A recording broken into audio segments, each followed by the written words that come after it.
Mente, carácter y personalidad. Tomo 1. Sección 1. Capítulo 6. Una saludable normalidad. La fuente de la verdadera felicidad. Hay personas de imaginación enfermiza para quienes la religión es un tirano, que los gobierna con vara de hierro. Las tales lamentan constantemente su propia depravación y gimen por males supuestos. No existe amor en su corazón, su rostro siempre es ceñudo. Las deja heladas la sonrisa inocente de la juventud o de cualquiera. Consideran como un pecado toda recreación o diversión y creen que la mente debe estar constantemente dominada por pensamientos austeros. Este es un extremo. Otros piensan que la mente debe dedicarse constantemente a inventar nuevas diversiones a fin de tener salud. Aprenden a depender de la excitación y se sienten intranquilos sin ella. Los tales no son verdaderos cristianos, van a otro extremo. Los verdaderos principios del cristianismo abren ante nosotros una fuente de felicidad, cuya altura, profundidad, longitud y anchura son inconmensurables. Cristo es en nosotros una fuente de agua que brota para vida eterna. Es un manantial inagotable del cual el cristiano puede beber a voluntad, sin apurarlo nunca. Celo que rápidamente se enfría. No debemos estimular un espíritu de entusiasmo que produzca fervor por un tiempo, pero que luego se enfríe dando lugar al desánimo y la depresión. Necesitamos el pan de vida que procede del cielo para vivificar el alma. Estudiad la palabra de Dios. No seáis controlados por los sentimientos. Todos los que trabajan en la viña del Señor deben aprender que los sentimientos no son fe. No es necesario estar siempre en un estado de exaltación. Pero sí se requiere que tengamos una fe firme en la palabra de Dios como la carne y la sangre de Cristo. Ni la fría ortodoxia ni el liberalismo descuidado. El progreso de la reforma depende de un claro reconocimiento de la verdad fundamental. Mientras que por una parte hay peligro en una filosofía estrecha y una ortodoxia dura y fría, por otra, un liberalismo descuidado encierra gran peligro. El fundamento de toda reforma duradera es la ley de Dios. Tenemos que presentar en líneas claras y bien definidas la necesidad de obedecer a esta ley. Sus principios deben recordarse de continuo a la gente. Son tan eternos e inexorables como Dios mismo. Se necesitan mentes bien equilibradas. En las epístolas se habla mucho de estar firmes en la fe.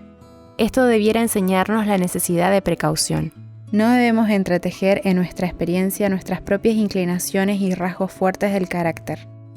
Esto representará mal los principios preciosos, elevadores y ennoblecedores de la verdad y desviará a otros. La firmeza y solidez en la fe significa más de lo que muchos perciben. Significa corregir todo error que existe en nuestros pensamientos y actos a fin de no corromper la palabra de Dios. Se necesitan en este tiempo mentes bien equilibradas, cristianos saludables e íntegros. Muchos de los que profesan a Cristo tienen una experiencia enfermiza. No pueden soportar nada que sea desfavorable. Se desaniman si piensan que de alguna manera se los ha ofendido o herido, si sus hermanos no han sido tan tiernos con ellos como piensan que deben serlo. El gran médico, con su infinita habilidad, los restauraría a una completa salud moral, pero los pacientes rehúsan tomar el remedio que les ofrece. Estas personas pueden aplicar la palabra de Dios a su caso por un corto tiempo, pero no llegan a ser hacedores de la palabra. Pronto caen bajo influencias que apelan a sus gustos naturales y contrarrestan todo lo que habían ganado. Todas las facultades han de ser cultivadas. Si se usan ciertas facultades con descuido de las demás, el designio de Dios no se realiza plenamente en nosotros, porque todas las facultades ejercen su influencia y dependen en gran medida una de la otra. No se puede usar eficazmente una de ellas sin la operación de todas, para que el equilibrio se conserve cuidadosamente. Si toda la atención y fuerza se concentran en una, mientras las otras permanecen dormidas, el desarrollo es intenso en esta y nos conducirá a los extremos, porque todas las facultades no han sido cultivadas. Algunas mentes están atrofiadas y les falta el debido equilibrio. No todas las mentes están, por naturaleza, constituidas de igual manera. Tenemos mentes diferentes. Algunas son fuertes en ciertos puntos y muy débiles en otros. Y estas deficiencias tan evidentes no necesitan ni debieran existir. Si los que las poseen fortalecieran los puntos débiles de su carácter, cultivándolos y ejercitándolos, llegarían a ser fuertes. Usar todas las facultades mentales. Todas las facultades mentales debieran ser puestas en uso y desarrolladas a fin de que hombres y mujeres tengan una mente bien equilibrada. El mundo está lleno de personas unilateralmente desarrolladas, debido a que una parte de sus facultades fue cultivada, en tanto que otras se empequeñecieron por la inacción. La educación de la mayoría de los jóvenes es un fracaso. Estudian con exceso, al paso que descuidan lo que atañe a la vida práctica. Hombres y mujeres llegan a ser padres sin considerar sus responsabilidades, y su prole desciende más abajo que ellos en la escala de la deficiencia humana. De ese modo, la humanidad degenera rápidamente. La aplicación constante al estudio, según la manera en la que actualmente se dirigen las escuelas, está inhabilitando a la juventud para la vida práctica. La mente humana debe tener actividad. Si no está activa en la dirección adecuada, lo estará en la indebida. A fin de conservarla en equilibrio, el trabajo y el estudio deberían estar unidos en las escuelas. Los medios para mejorar están al alcance de todos. Se necesitan jóvenes que sean hombres de entendimiento, que aprecien las facultades intelectuales que Dios les ha dado y las cultiven con el mayor cuidado. El ejercicio amplía estas facultades, y si no se descuida el cultivo del corazón, el carácter será bien equilibrado. Los medios para mejorar están al alcance de todos. Que ninguno chasquee al maestro cuando venga a buscar frutos, presentando solo hojas. Un propósito resuelto, santificado por la gracia de Cristo, obrará maravillas. Cuerpo, mente y corazón bajo el control de Dios. El que verdaderamente ama y teme a Dios, luchando con entereza de propósito para hacer su voluntad, pondrá su cuerpo, su mente, su corazón, su alma, su fuerza al servicio de Dios. Tal fue el caso de Enoc. Caminó con Dios. Su mente no estaba contaminada por una visión impura, defectuosa. Los que están decididos a hacer la voluntad de Dios la suya, deben servir y agradar a Dios en todo. Entonces el carácter será armonioso y bien equilibrado, consistente, agradable y verdadero. Las facultades de la mente han de gobernar el cuerpo.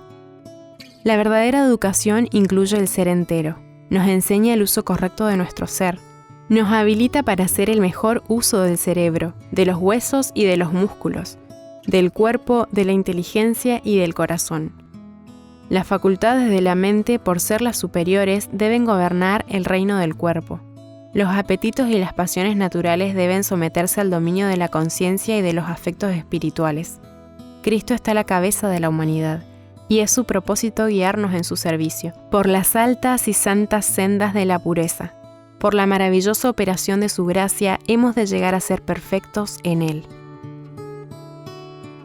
Mentes bien desarrolladas y caracteres amplios.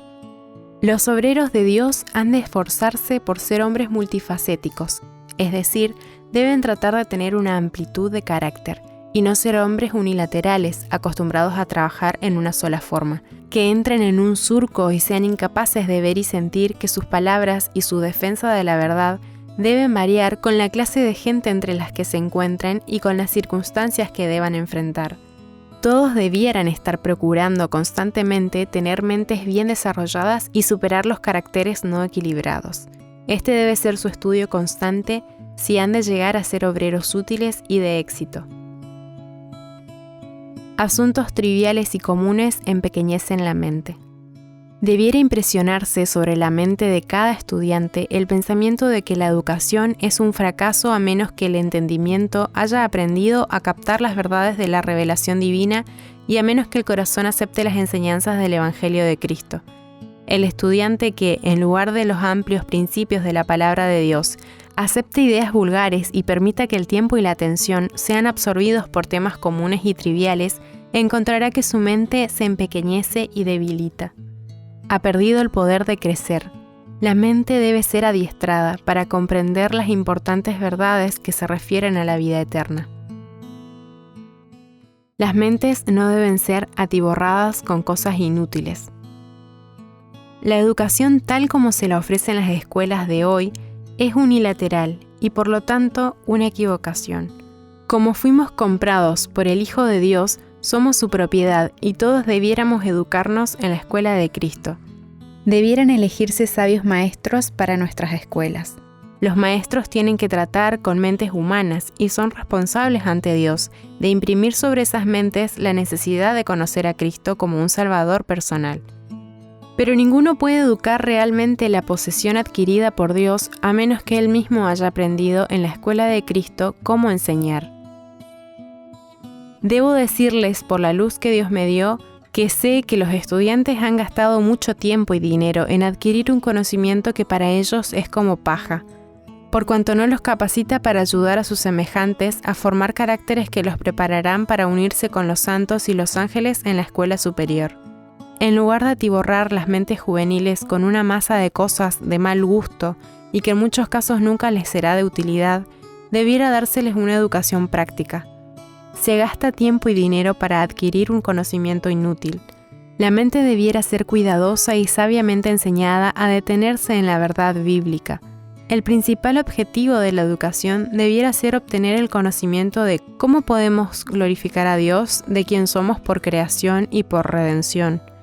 El resultado de la educación debiera ser capacitarnos para comprender la voz de Dios. Como ramas de la vid verdadera, la palabra de Dios presenta unidad en la diversidad. En ella hay una unidad perfecta, sobrehumana y misteriosa. Contiene la sabiduría divina y ese es el fundamento de toda verdadera educación. Pero este libro ha sido tratado con indiferencia. Ahora, como nunca antes, necesitamos comprender la verdadera ciencia de la educación. Si dejamos de entender esto, nunca tendremos un lugar en el reino de Dios. Esta es la vida eterna, que te conozcan a ti, el único Dios verdadero, y a Jesucristo, a quien has enviado. Si este es el precio del cielo, ¿no conduciremos nuestra educación según este plan? Establecer reglas de hierro para los demás deshonra a Dios.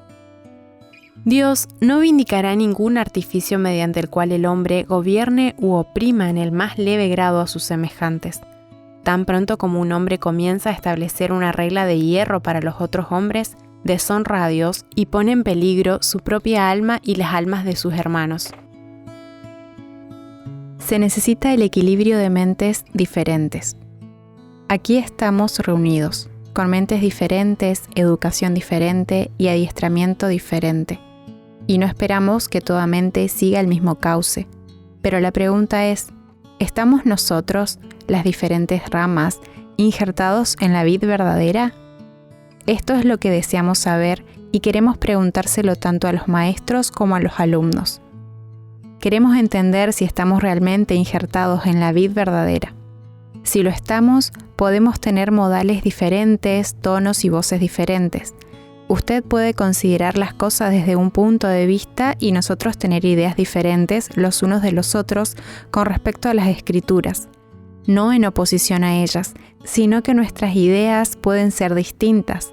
Mi mente puede seguir una línea de pensamiento que me resulta más familiar y otro puede pensar y tomar una posición de acuerdo a sus rasgos de carácter y ver un interés muy profundo en un aspecto de ello que los demás no ven. El hisopo, el cedro y la palmera. En todas las disposiciones del Señor no hay nada más hermoso que su plan de dar a los hombres y mujeres una diversidad de dones. La iglesia es su jardín, adornado con una variedad de árboles, plantas y flores. Él no espera que el hisopo asuma las proporciones de un cedro, ni que el olivo alcance la altura de la palmera majestuosa. Muchos han recibido solamente una educación religiosa e intelectual limitada, pero Dios tiene una obra para esta clase de personas si ellas trabajan con humildad, confiando en Él. Los caracteres son tan variados como las flores.